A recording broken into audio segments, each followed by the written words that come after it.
NotebookLM tutorial, how to use NotebookLM. Hi guys, in this tutorial, I'm going to be showing you how you can use NotebookLM. So having said that, let's just jump into the video. Now, NotebookLM is Google's AI tool that you can use to analyze your documents, your PDFs, your websites, videos, whatever it is you want. And it is absolutely free, at least this model. You don't need a pro Google subscription or anything like that. So let's get into it. Now over here, you can see you can upload your sources, PDFs, websites, videos, YouTube videos, audio files, documents, Google Slides. LM will summarize all of them and make interesting connections between the topics, which is all powered by Gemini's 1.5 multi-tool understandings capabilities. You've got instant insights. You can see the sources, not just answers right here, as you can see in this little preview. So you can listen on the one of the cool things about NotebookLM that I found out was when I first started to use it, the audio files, or well, the audio that it generates, it was so realistic that you didn't even know whether or not it was actually generated by an AI. So let's go ahead and get started with it. So to do that, all you got to do is click on Try NotebookLM button right here. If you just simply click on it, it's easily going to take you over here onto this website where they're going to go ahead and welcome you. All right. Then over here, just simply click on OK. And here you can create your first notebook. So you can upload your documents, and Notebook will answer in a detailed questions and surface insights right here. Add key sources to your notebooks and convert complex material into easy understandings, right? Pretty simple. If you still want to go ahead and check it out, click on Try an Example Notebook. Here you will find out some examples right here. So you can see about this notebook, why can't I write notes, make it personal, bunch of different examples right here, right? Pretty simple. And here is the introduction. So let's go ahead and create a new one. So here we got to go ahead and upload the sources. You can find the sources either from a Google Drive. You can upload the link from either your website or YouTube video, or copy paste the entire text. So let's go ahead and add a few sources, shall we? So we're going to go over here onto YouTube, and let's say we want to know a bit more about the dead internet theory, right? So here, just simply go ahead and copy the link of the video, right? So we're going to click on share. We're going to copy the link. We're going to come back over here onto NotebookLM, and here I'm going to click on YouTube, and I'm going to paste the link right here and click on insert. Now NotebookLM is basically go ahead and analyze the entire video, give me a summary of it over here, and you can see there are FAQs, study guides, table of content, all of that. You can see the suggested questions are going to be over here. What are the potential consequences of the rise of generative AI on the internet as a society as a whole, right? You can go ahead and click on it. And over here, you can see we only have one chart. All right. If I click on this button, I can go ahead and start typing what I want, or maybe ask questions of it. If I want to add more sources, I just simply click on this plus icon over here. And again, I'm going to copy a few more links. Let's say I want to copy this link as well. I'll just click on share. Copy the link, come back over here, click on YouTube and paste the link, click on insert. Now we have a few more sources, right? So by doing this, we're going to go ahead and add more sources. There are a total of 50 sources that you can add for one, well, notebook, but I don't think you're going to be needing 50 sources, but it depends on you. So I've added a few more sources, and if I click over here, you can see the source limit. I've already added 4. There's a limit of 50. If you want, you can go ahead and add more. I'm going to go ahead and add a few more, well, maybe websites, like let's say this Wikipedia page, right? I'm going to go ahead and copy the link, come back over here, and maybe I just paste the link of that Wikipedia page right here. There we go. So now I can go ahead and get started. If I click on view chat, I can find the chat and I can ask the LM, right? This notebook LM questions, right?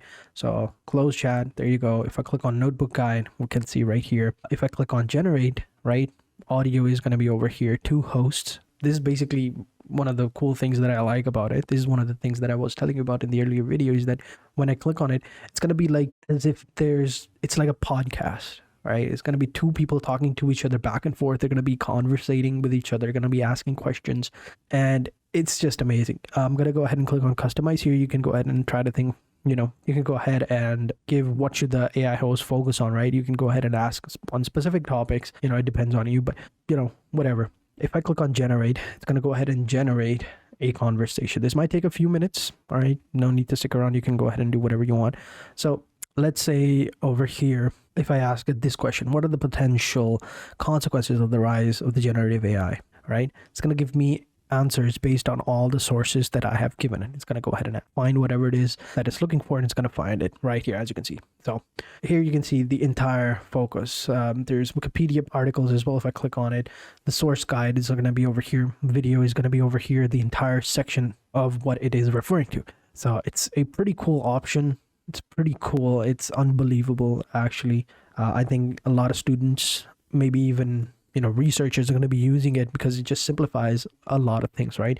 You give it a bunch of sources, it's going to analyze them. You can ask specific questions that you might have a hard time finding answers to on the internet as a whole. And of course, if I click on the notebook guide, if I come over here and I give it like a brief document, right? If I click on that, it's going to give me a brief document over here. It's going to generate that. And here we go. So here is the new note, basically giving me a brief document on the data internet theory. The internet is no longer a vibrant space for human connection and creativity. So basically, pretty cool options. Key ideas in focus are going to be over here. The manipulation of information and public opinion, corporate data exploitation and privacy concerns, the need for media literacy and critical thinking, basically giving me small notes on it, and I can find that notes over here.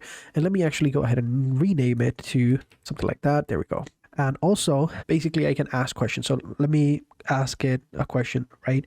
What is the dead internet theory? And explain it to me like I'm 5 years old. And then I hit the enter button. It's going to go ahead and explain it to me like I'm 5. And there we go. Now it's explaining to me like I'm a literal child. Like, it's telling me to imagine a playground with lots of shiny swings and slides and sandboxes, right?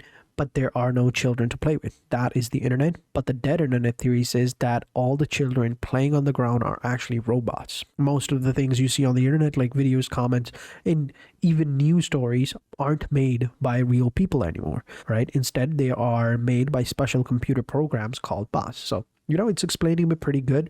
If I wanted to ask it to make it more condensed, more digestible, I could go ahead and type it whatever I want right here. And I think it's a pretty cool option, right? What evidence exists to support the claims that the internet is a Potemkin village with limited amounts of accessibility content?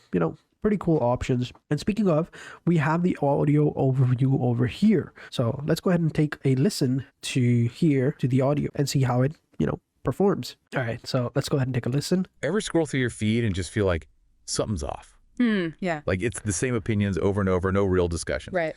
That's kind of the vibe of what we're getting into today. The dead internet theory. Okay. The idea Yeah. that maybe a lot of what we see online isn't from actual people. Yeah. We've got some deep dive. You can hear what I was telling about. You can't really, tell whether or not it's actually an AI or if it's a real person because the way they're conversating.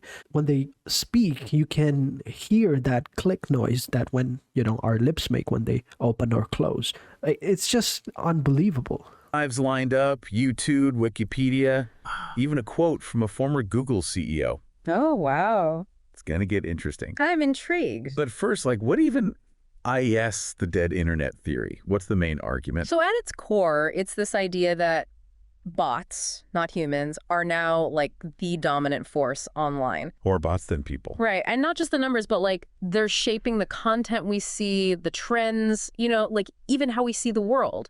It's actually pretty amazing. And I do recommend you go ahead and check it out. But yeah, we're getting off topic here, but you can understand why it's such a big deal, this chat LM, right? This notebook LM. So once you've done it, right, you can go back over here to notebook LM and you can find it right here. You can see it. You've got 5 sources over here. You've got, the date, what it is, and all of that over here. All of your notebook LMs are going to be over here. And in it, you could go ahead and deep dive into it and find the options right here. So yeah, of course, you've got the table of content, help me create, FAQ, timeline, brief document, all of that. You've got the audio over here. And as I said before, you can even create it publicly and copy the link, but yeah, so this is how you do it. This is how you use Notebook LM.